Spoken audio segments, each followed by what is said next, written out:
Este video es acerca de la entrevista que se le hace a Sumter en su estudio en Suiza. Eh, el- digamos que la entrevista tiene una carga autobiográfica grande, en la que un poco nos deja conocer cómo se ha dado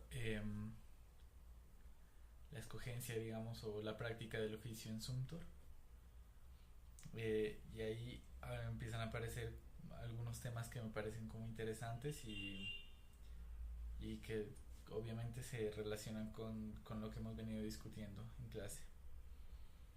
El primero es el, cuando él habla de la educación personal y del conocimiento personal. Está hablando de, digamos, de dónde vienen sus ideas o su manera de trabajar. Y ahí hay un punto importante y en especial a mí me interesa el término de conocimiento personal, porque él mismo dice que su forma de trabajo difiere un poco del cómo se hace la arquitectura normalmente, que es que primero tengo un pensamiento, es decir, racionalizo, y después ese pensamiento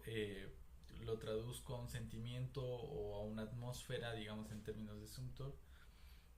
y digamos que él hace un poco lo contrario, o su equipo de trabajo es un poco lo contrario, que en el que primero se siente, es decir, se está en el lugar, se ve y se siente,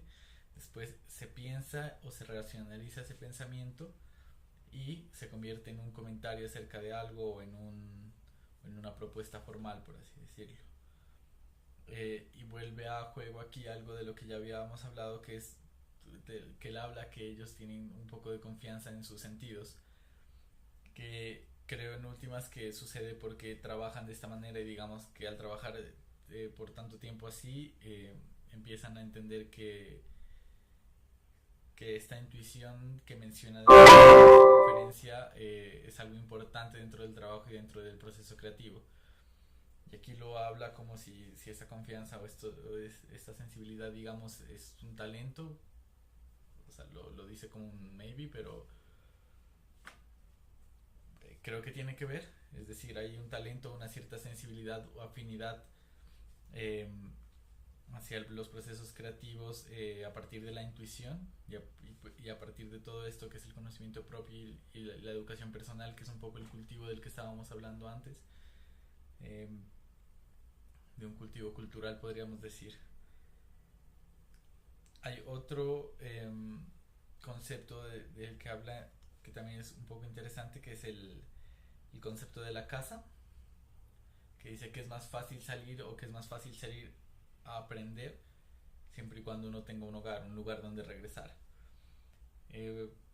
en este caso yo lo relaciono un poco con la idea de la casa como el lugar donde uno se siente cómodo, es decir, desde el punto en el que uno parte, el punto donde supuestamente uno sabe o tiene unos conceptos claros acerca de, es decir, en el caso de la arquitectura o de la creación, creo que hay unos puntos en los que uno siempre se siente cómodo, es decir, no sé, si yo he hecho casas 5 años, pues entonces me voy a sentir cómodo haciendo casas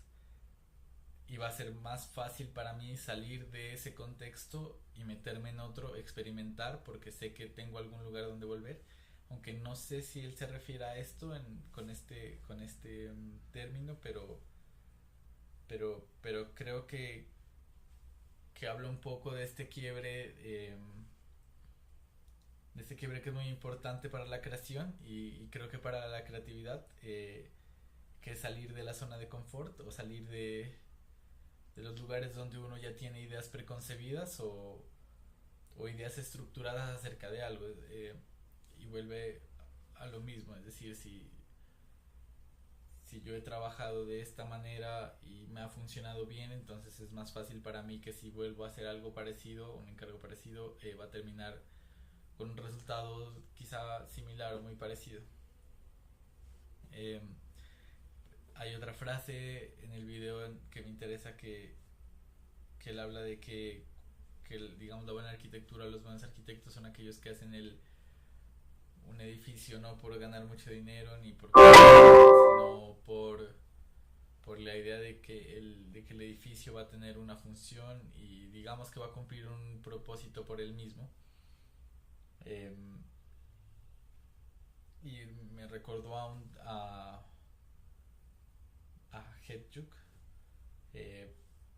porque lo estoy estudiando para otra materia, pero también habla de lo mismo. Es decir, que, bueno, escriben de él, creo que es Shapiro, eh, que él escribe acerca de Hedjuk y dice que sus espacios arquitectónicos un poco no tienen, están en un punto medio entre el arte y la arquitectura porque tienen, o sea, su construcción y digamos su existencia es el propósito de sí mismos, no tiene una función eh, digamos habitable, que es interesante porque creo que se acercan un poco más a la cosa, en el sentido en el que creo que la cosa está un poco alejada del sujeto, es decir, entre uno más pueda separar el sujeto de la cosa, del objeto, el objeto un poco más se vuelve cosa. Eh, y la última parte que me parece interesante pues fue cuando habla de la memoria. Mm, eh, las capas de historia o las capas de memoria me parece que es un tema como muy tratado por Sumter y también recuerdo algunos textos de Rossi en el que él habla de cómo la memoria se va construyendo con diferentes capas eh, digamos de memoria. Por ejemplo, los ríos y las calles cuando se pavimentan o se canalizan, perdón, los ríos y la calle queda encima y el trazado del río se recuerda, pero es otra realidad, o las construcciones de las casas cuando los trazados originales a veces quedan, pero es una nueva estructuración y aún más en el caso de los memoriales y los museos de Sumter en el que